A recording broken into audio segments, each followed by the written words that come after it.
थाना अधिकारी महोदय बुमरे जी की तरफ से 1000 रुपए प्रदान किए गए हैं। जोरदार तालियों से स्वागत। सबसे पहले तो इस भारत देश के मूल मालिक आप सभी को विश्व आदिवासी दिवस की हार्दिक शुभकामनाएं, अभिनंदन। इस राजा डोंगर बरंडा की धरती पे और माला कटारा की धरती पे आप सभी का हार्दिक जोहार, अभिनंदन। आज इस अवसर पे जो अपने स्वाभिमान की लड़ाई के लिए, अपने हक अधिकार की लड़ाई के लिए, अपने आने वाली पीढ़ी की सुरक्षा के लिए इस माला कटारा की धरती पे जो विराजमान हैं, इन सभी भाइयों और बहनों को मेरी ओर से खूब खूब आभार और अभिनंदन। आज ये जो कार्यक्रम रखा गया है, ये विश्व आदिवासी दिवस जो 1994 के यूएनओ द्वारा घोषित किया गया था और इसके बाद से आज तक इसको मनाया जा रहा है। कई बार छोटे छोटे स्तर पे मनाया गया और डूंगरपुर जिले में बिल प्रदेश के क्षेत्र में ये आदिवासी परिवार की जो विचारधारा आई और इस विचारधारा के बाद पूरा आदिवासी समुदाय को जो अधिकारी बना हुआ था, कर्मचारी था, गरीब था, आम था, उसको भी विश्व आदिवासी दिवस को बारे में जानकारी मिली और पूरे जिले के अंदर, पूरे बिल प्रदेश के अंदर ये विश्व आदिवासी दिवस मनाया जा रहा है। आज का ये जो कार्यक्रम है, उस कार्यक्रम को देख के लग रहा है कि भारत देश का, पूरे देश का एक ऐतिहासिक कार्यक्रम डूंगरपुर जिले की धरती पे हो रहा है, ऐसा लग रहा है आज। यहां से केंद्र सरकार हो, राज्य सरकार हो, उन तक मैसेज पहुंचा रहे हैं कि ये भीड़ नहीं, ये भिड़ने वाले हैं। ये किराए पे लाए हुए लोग नहीं, स्वेच्छा से अपने खुद के पैसे से आए हुए लोग हैं। ये मैसेज पहुंचाना है केंद्र सरकार को, राज्य सरकार को, और मानगढ़ पे जो आए हैं उनको ये मैसेज पहुंचाना है कि ये भीड़ नहीं, भिड़ने वाले हैं। ये किराए की भीड़ नहीं, ये स्वेच्छा से आए हुए अपने हक अधिकार की लड़ाई लड़ने वाले लोग हैं। भाइयों, ये खुशी का दिन है, लेकिन साथ में एक दुख का भी दिन है, क्योंकि आज पूरे देश के अंदर आदिवासियों को प्रताड़ित किया जा रहा है, उनके साथ छुआछूत किया जा रहा है, उनके साथ कहीं न कहीं अन्याय किया जा रहा है। आप सभी को समझना पड़ेगा कि हम आज एकत्रित हो गए। एकत्रित होने के बाद हमने सांस्कृतिक कार्यक्रम देख लिए, वक्ताओं के भाषण सुन लिए, लेकिन आज सबको ठान के जाना है कि ये आदिवासी हमेशा बरकरार रहे और देश के अंदर किस कोने में कहां पर क्या हो रहा है। हमारे साथी आए थे, एक एमएलए थे त्रिपुरा से, उस भाई ने बताया, उस भाई ने भी कहा कि देश के किसी भी कोने में कहीं पर भी आपत्ति आती है तो पूरे देश का आदिवासी समुदाय एक होकर लड़ाई लड़ेगा। आज पूरे देश के अंदर देखा जाए कि हर कोने में कहते हैं कि व्यक्ति और समाज, जो गरीब की बात आती है, व्यक्ति या कोई समाज पैसे से गरीब हो सकता है, अपने विचारों से, अपनी सोच से कोई गरीब नहीं हो सकता है। और यहां जो विराजमान है वो सब अपने विचारों से और अपने सोच से सारे के सारे अमीर लोग बैठे हुए हैं इस मंच पे। इस कार्यक्रम के माध्यम से हमारे पूरे उदयपुर संभाग में, पूरे बुल प्रदेश में हमें मैसेज पहुंचाना है कि ये जो हमारी जो लड़ाई है, ये लड़ाई हमारे अस्तित्व को बचाने के लिए है। जो हमारा दबा कुचला जो इतिहास था, उस इतिहास को वापस उजागर करने की लड़ाई है। ये लड़ाई हमारे जो संस्कृति है, जो विलुप्त होती जा रही है, जो दूसरे लोगों के द्वारा हमारी संस्कृति पे जो अतिक्रमण किया जा रहा है। हम देखते जा रहे हैं हमारे पूर्वजों की जो विवाह पद्धति थी, हर किसी पद्धति पे हमारी जो परंपरा संस्कृति थी, उस पर कलम चढ़ाने का कुछ लोगों के द्वारा काम किया जा रहा है। इस कार्यक्रम में अधिकतर युवा साथी हैं। इन युवा साथियों से आह्वान करना चाहूंगा कि आप देश का इतिहास उठा के देख लो।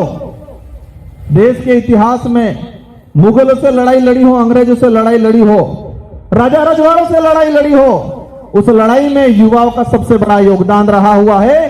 तो आज आजाद देश के अंदर भी हमारे अस्तित्व की लड़ाई, संविधान बचाने की लड़ाई आप लोगों को ही लड़नी है। इसलिए ठान लेना है कि हमें मजबूत रहना है, हमें बहकाव में नहीं आना है, हमें फ्री की योजनाओं पे ज्यादा ध्यान नहीं देना है, हमें हमारे हक अधिकार की बात। आप सबको पता होगा देश में क्या चल रहा है। देश के अंदर यूसीसी कानून लाया जा रहा है, देश के अंदर डिलिस्टिंग की बात की जा रही है। भारत देश के अंदर वर्तमान में वन सुरक्षा अधिनियम 2023 लाया गया और हमारे जो गमिती बैठे हैं उन गमितियों के लिए कहना चाहूंगा कि राजस्थान की सरकार एक विधेयक लाई, मृत सम्मान शरीर विधेयक। सुनने में बहुत बढ़िया लगता है और कहते हैं ये लोग कि गहलोत जी की सरकार से मरी जाए ने भी सम्मान आलवानो कानून आणियो एम कहीं और हमारे भोली भाली बापड़ी जनता इन्हें बहकाम आ जाए।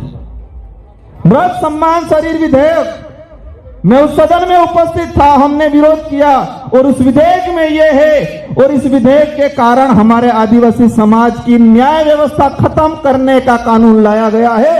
ये गमितियों को समझने की जरूरत है और राजस्थान की सरकार ने हमारे आदिवासी समाज के अंदर जो पालवी गमिति है उस पालवी व्यवस्था को, आदिवासी समाज की न्याय व्यवस्था को खत्म करने का काम किया है। आपके लिए चैलेंज का काम है, सरकार ने आपको चैलेंज किया है, हमको समझने की जरूरत है और सरकार को बताना है क्या कोई भी विधेयक आता है जनहित के लिए प्रचारित करना चाहिए, जनता से राय मांगनी चाहिए। आदिवासी समाज में ऐसे कई बड़े कांड होते हैं जहां एसपी और कलेक्टर की नहीं चलती, वह हमारे पालों के गमितियों की चलती है, लेकिन इस सरकार ने कमजोर करने का काम किया। कहीं भी बहुत सारे हादसे हो जाते हैं और डूंगरपुर का पूरे इलाके का इतिहास निकाल के देख लो, किसी भी हादसे में जो पुलिस से नहीं सुलझता वो हमारे पालों की गमितियों से, हमारे पालों के मुखियाओं से, हमारे आदिवासी समाज की न्याय व्यवस्था से वो कादिरा सुलझता है। लेकिन राजस्थान की गहलोत सरकार ने मृत सम्मान शरीर विधेयक पारित करके हमारी आदिवासी समाज की न्याय व्यवस्था को खत्म किया है। साथियों, कार्यक्रम बहुत सारे हैं, आप सभी से अनुरोध करना चाहूंगा शांतिपूर्वक तरीके से बैठना है। बहुत सारे कल्चर कार्यक्रम हैं, असम से हमारी टीम आई हुई है, कई वक्ता और बोलना बाकी है।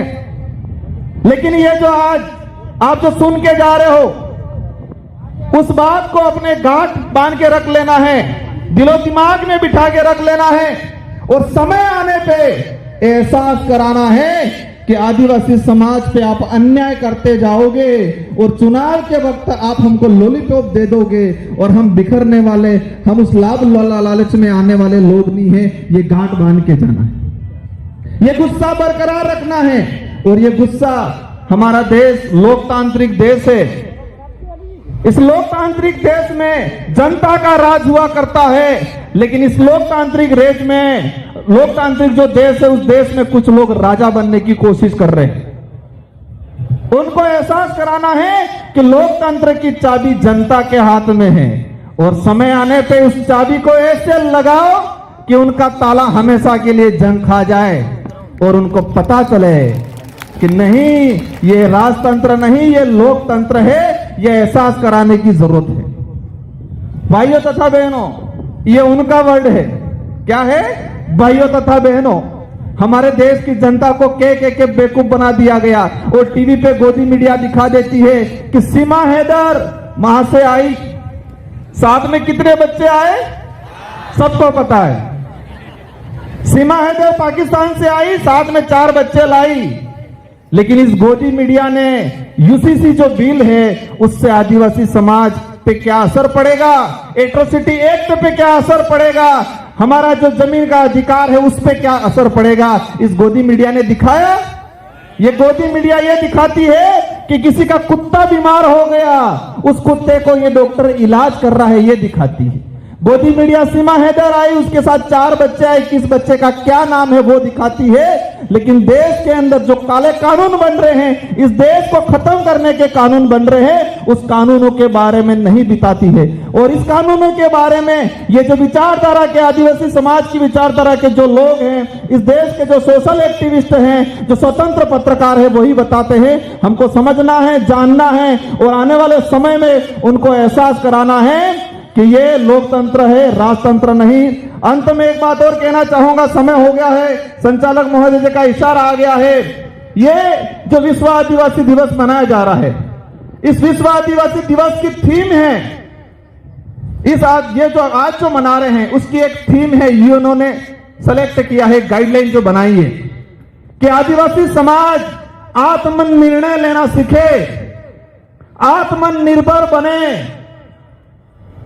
और ये पूरे देश के अंदर हम एहसास करा रहे हैं कि यहां पर जो आए हैं वो आत्मनिर्णय लेके आए हैं, आत्मनिर्भर होके आए हैं। और मानगढ़ जो गए हैं वो परजीवी गए हैं, दूसरे के इशारे पे चलने वाले लोग गए हैं। और समय आने पे उनको भी एहसास होगा।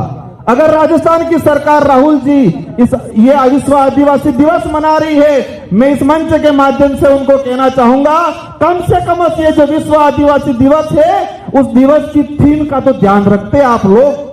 इस दिवस की थीम क्या है, इस दिवस का उद्देश्य क्या है, अगर ये आपको पता होता तो राजनीतिक फायदा लेने के लिए वहां आदिवासियों को इकट्ठा करने का काम नहीं करते, उनको परजीवी नहीं बनाते। इन्हीं शब्दों के साथ आप सबको जय जोहार, जय आदिवासी, जय भील प्रदेश। बहुत बहुत धन्यवाद। एक तीर एक कमान।